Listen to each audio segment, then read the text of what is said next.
I'm Devin. I'm a 28-year-old female, and God, do I wish I had a stereotypical cheating story or something else, because I'm almost embarrassed to tell y'all my story. I met Maverick, a 32-year-old male, back in high school, but we didn't really hang out much because we were in different years, obviously. He was that cool senior who was always surrounded by friends, and I was just a young, quiet freshman trying to navigate my way through the chaos of puberty and stuff.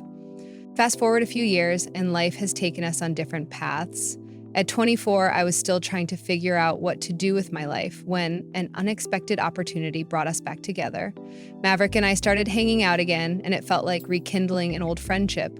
We got to know each other better, shared stories about our lives, and had some memorable moments together. Well, one thing led to another, and we started dating. Things were perfect, and I knew Mav was fixing up to propose to me. But then, one evening, I found out that I was late.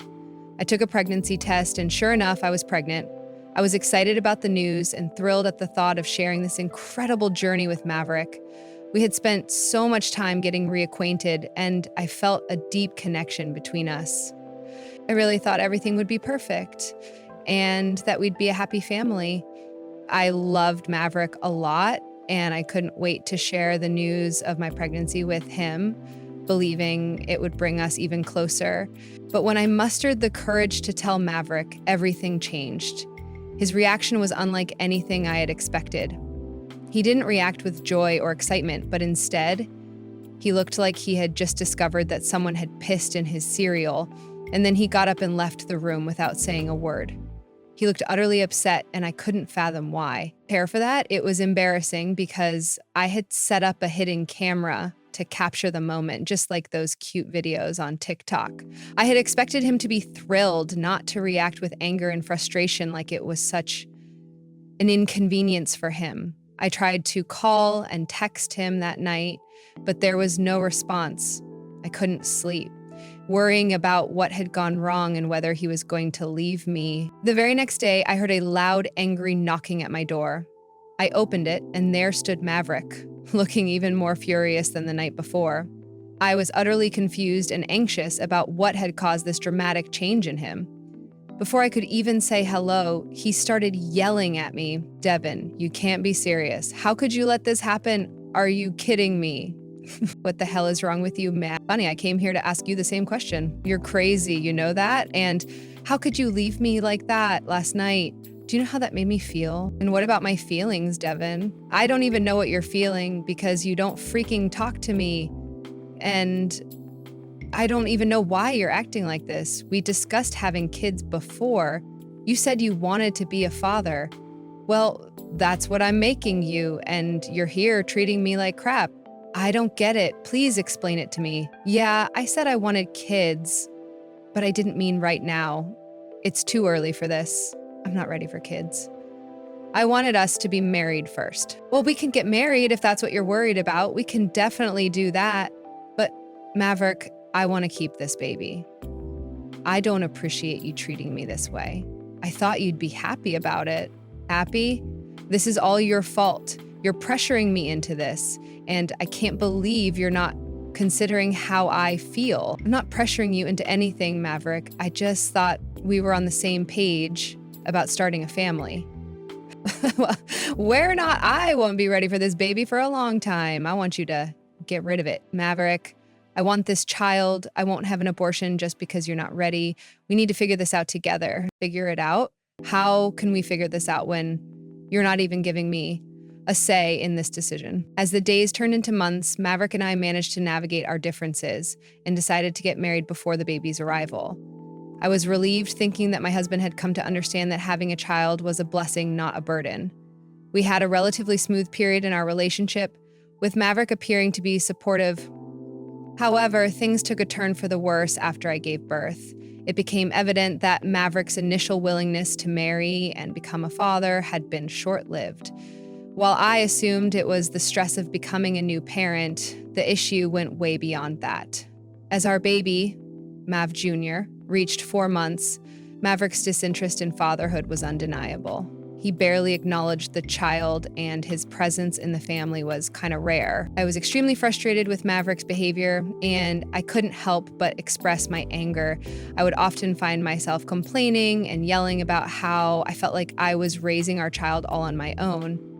Maverick would respond by denying my accusations, insisting that he was an involved father. There were times when he would step up for a month or two, but then he would slip back into his old patterns of being an absent father. It was a constant cycle. He'd make promises and assurances, but soon after he would find excuses to slip away and avoid his responsibilities, leaving me to shoulder the bulk of the parenting duties. This back and forth dynamic left me feeling incredibly frustrated and overwhelmed. Maverick, it's been months, and you're barely here for our child. What's going on? I thought we were in this together. I don't know what you're talking about. Bev, I don't have the time to fight with you, okay? Junior's been colicky and I'm exhausted. I need you to step up. I am stepping up. Okay, please tell me 5 things you've done for Mav in the past month. Other than making money, you need to buy all his baby crap. You see, this is the crap I'm talking about. Like, you're not even interested. I don't know what you're talking about. I'm interested. And then why don't you act like it? I'm so exhausted. I've just been dealing with some stuff. That's all. Dealing with what? We need you here, Maverick. Our child needs you. I need you. Talk to me. It's just work has been really demanding. I know that's bullcrap, Mav. Come on. Come clean. What's been going on? You know I'm here for you. I love you and I want to help you. Please let me help you. I forget. I'll go get some pippers or something. Maverick was on thin ice, and to be honest, I was growing resentful. 3 years had passed, making our son, Mav Jr., 3 years old. I'd stopped complaining because I had practically raised our son on my own, with financial support and the occasional daycare pickup from Maverick. I was thankful for the financial help, of course. There are many mothers out there who aren't as fortunate. They had to do it all by themselves, and I acknowledge that. But I couldn't help feeling resentful. One day, I decided to lay out some divorce papers in front of Maverick during breakfast. I just needed to put it all out there. I told him that I got the message loud and clear. I apologized for dragging him into this pregnancy and marriage, especially when he clearly didn't want it. It was a pivotal moment for us. For the first time in years, Maverick showed emotions beyond apathy and regret. He looked shocked, like he was about to lose everything he loved. He started crying, begging, and pleading with me, asking me to stay and promising that he would change. But I had heard it all before, even if the tears were a nice touch. I told him I was done with this loveless marriage. Our son was now old enough to see that his father didn't love him, and I couldn't stand to raise him in that kind of environment. I wanted what was best for my kid, even if it meant leaving the love of my life. I had plans to move back in with my mom until I could get back on my feet. Maverick kept on begging and pleading, saying he was sorry and would change. I said the only way I'd stay was if there were serious rules about his behavior, and any slip up, no matter how small, would lead to an immediate divorce. Maverick agreed to the new terms of our marriage and family. It was the first time he acted like an actual husband and father. For a while, Maverick was sticking to his word, acting like a good father and husband, and I was falling in love with him all over again. He was doing everything right, and I couldn't help but shower him with compliments, telling him that he was the best dad and husband ever. Things were going great for a couple months, but slowly and surely, Maverick started slipping back into his old ways. Even though I had told him that I'd leave the moment he did that, I didn't. I guess I still believed that Maverick was capable of being a good father and husband, so I wanted to give him another chance. Stupid, I know. But I had to at least try for our child. Our son, Junior, and I were getting used to eating dinner alone by this point. Maverick would say he had to go out and tend to some work priorities late at night to prep for deliveries for the next morning. I knew he was lying because that didn't make sense to me, but I was too tired to fight with him anymore, and the resentment was starting to creep back. And y'all, I didn't know what to do. One night, as Junior and I were about to head to bed, I realized I had forgotten his water bottle in the garage. When I went to retrieve it, I found Maverick, hunched over the box, doing something I couldn't quite make out. I called out to him, asking what he was doing back so early from work. And he started yelling at me. "Evan, what the hell are you doing here? I'm in my home, Maverick. I can do whatever I want. Why the hell are you yelling?" Ugh, whatever. Just go back to bed. Tell me what's going on. Of course, it's nothing, isn't it? Nothing is ever wrong. Evan, just drop it. Okay, I don't care anymore, Maverick. You're just a bank account to me. You've made it clear that you don't care about any of us, so I won't care about you. Later on, after our fight, Maverick came to our bedroom and woke me up. He said he was sorry for how he reacted and that he was just scared because I startled him, but I wasn't buying any of that crap. Nobody reacts that angrily when they get startled, especially if it's by a familiar face. He was definitely hiding something, but I didn't want to push it because I didn't want him to burrow in his little hole further, so I played along. I told him that everything was all right, forgave him, and even apologized for yelling back at him. He gave me a kiss, but all I was thinking about was what he was up to. It had something to do with that box I had never seen in the garage before. I decided to be patient and wait until the next morning to find out what was in that mysterious box. My curiosity was killing me, but I didn't want to confront Maverick about it. I was afraid he'd lie or get defensive. So I set an alarm for 5 a.m. and went to bed. When the next morning came around, I went to the garage as planned, and the box was gone. I'm guessing Maverick knew that I would go snooping around. This just made things worse, because whatever was in that box must have been important. The following night, when Maverick prepared for his supposed early morning shift, I seized the opportunity to snoop around. When Maverick thought everyone went to bed, I sneaked downstairs. I stood by the garage door, straining my ears to listen. To my astonishment, I heard what could only be described as children's music. It was something right out of Teletubbies or Cocomelon, the kind of tunes I never imagined Maverick would voluntarily listen to. I mean, he didn't have a fatherly bone in his body. Why the hell was he listening to that crap? I was sure as hell that Junior wasn't with him. I had just checked on him before heading down. It was puzzling, given his seemingly distant relationship with our son, but I tried to see it as a positive sign. Perhaps, in his own isolated way, he was trying to connect with our child. Maybe he thought that he'd relate to Junior more if he knew his favorite songs from his favorite shows. It was the first hint of fatherly effort I'd seen from him, and it felt somewhat endearing, honestly. Weeks rolled by, and I couldn't resist eavesdropping on Maverick through the garage door. My curiosity had turned into a real worry. It had been a while since I discovered his late-night fascination, but he didn't seem to make any effort with our son. It was like he was enjoying those shows for himself, not for Junior. The whole situation was a bit weird, to be honest. I mean, it's one thing to watch children's programs. It's another to be this secretive about it. And Maverick, he was a grown man, the last person I'd expect to be hooked on kiddie content. But I guess everyone's got their quirks, and who am I to judge?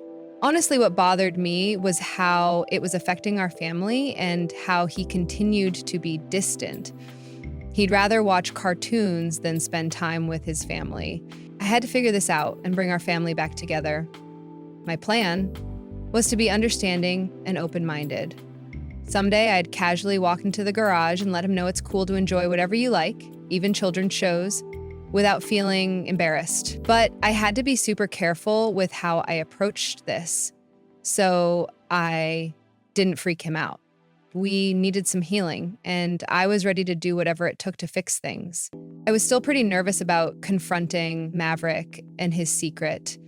I mean, he had a history of angry reactions, and I wasn't sure how he'd handle it.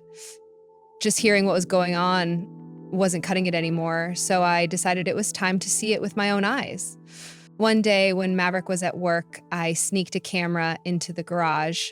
I made sure it was hidden well because I really wanted to get to the bottom of what my husband was up to. I'd been dealing with his weird behavior for too long, and it was high time I figured out what was going on. To be honest, I still had a lot of resentment built up from how he had been acting and treating our family. I felt like I deserved to know what was happening in my own home. It was time to uncover the truth and get to the bottom of the mystery that had been messing with our family. So, with the camera in place, I waited for Maverick to come back from work. I was determined to finally take control of the situation and figure out what was going on. Our family's future was on the line, and I couldn't let things continue like this. So the camera was all set up, and I was ready to finally get to the bottom of this bizarre mystery, but I couldn't wait any longer. My curiosity got the best of me. I just had to know what Maverick was doing in the middle of the night, watching children's shows. So I decided to surprise him that very night. It was late, and I knew Maverick was in the garage, doing his thing and jamming to those kids' songs. I couldn't stand waiting any longer, so I made my way down the stairs and into the garage. I heard the music, took a deep breath, and then swung the door open. And then I saw him. My 6'5", heavily tattooed husband, dressed in a diaper, with a bib and a pacifier on a ribbon around his neck. He was even wearing those little baby hats. I was absolutely stunned. I mean, how do you react to something like that? I was left speechless. Maverick noticed me standing there. After a moment, seemed like he was stuck in a trance or something, dancing around and grinding the air. When he saw me, his face turned a bright shade of red. He was just as shocked as I was. He probably never expected me to walk in on him like this. But he had to know he couldn't keep this a secret forever, right? Also, what the actual hell? Before I could say anything, he started yelling, trying to explain himself. He was frantically searching for the right words, but honestly, nothing he said at that moment would have made this situation any less bizarre. I mean, what on earth was happening here? My husband was a full-grown man, not a baby.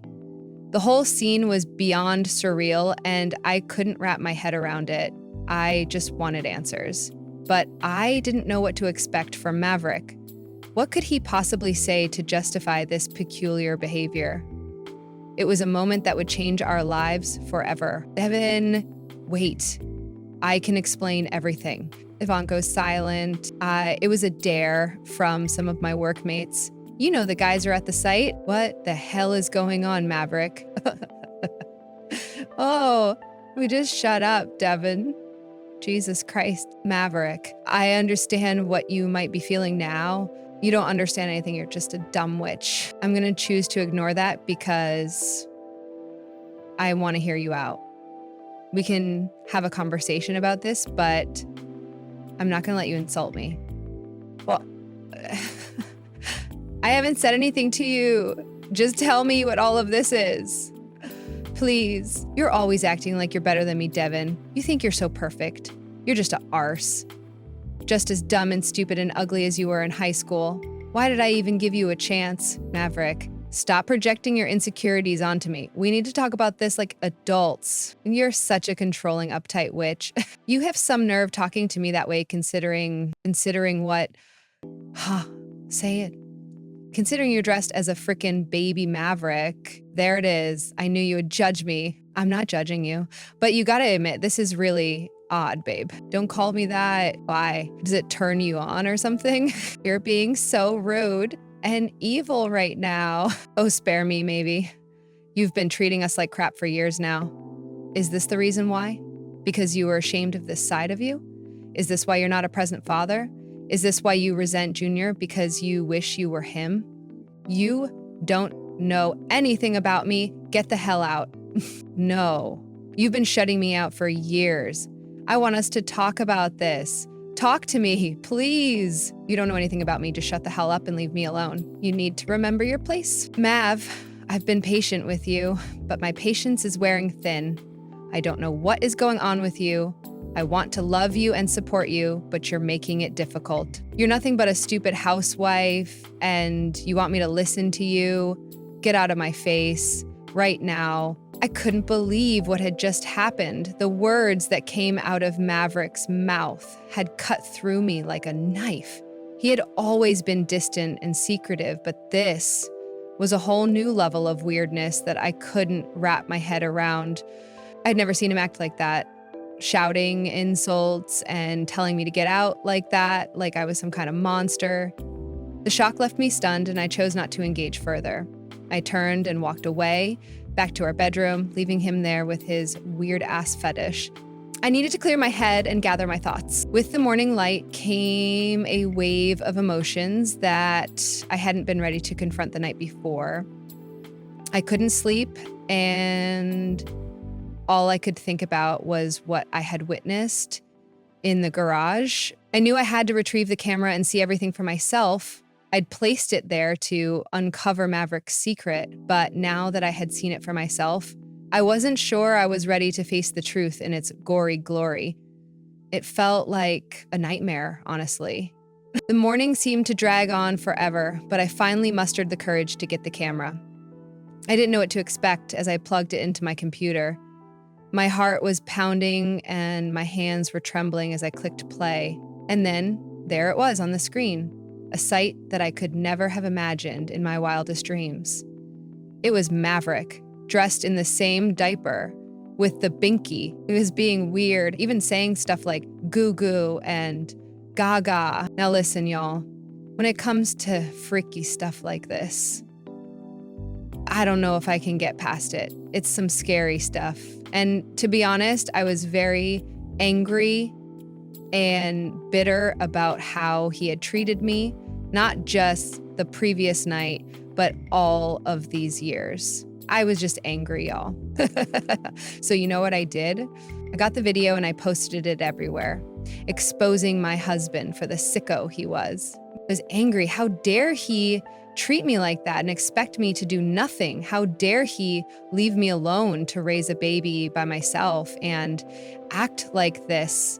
I was even worried about Junior's future because it was like a light form of child harassment to me. I just couldn't wrap my head around it. I'm the first person to understand people's weird interests, but this was too much.